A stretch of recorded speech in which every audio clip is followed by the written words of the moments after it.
সুপ্রভাত। আজ 13ই ফেব্রুয়ারি।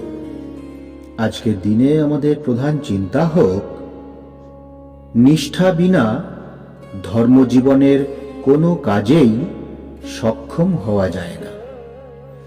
আজকের দিনে উপদেশ হোক,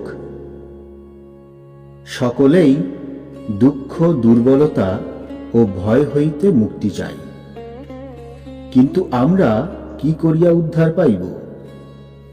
যতদিন অনিত্য বস্তুকে আঁকড়াইয়া থাকি, তাহাতেই মজিয়া তাহার সাথে ওঠানামা করি, ততদিন আমরা যাহা খুঁজিতেছি তাহা কখনো পাই না।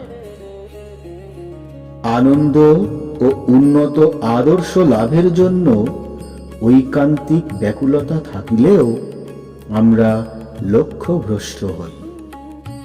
আজকের দিনে আমরা প্রার্থনা করতে পারি, হে প্রেমময় প্রভু, আমার হৃদয়কে ইন্দ্রিয় সুখদায়ী ক্ষণভঙ্গুর বস্তু হইতে সরাইয়া তোমার দিকে টানিয়া লও।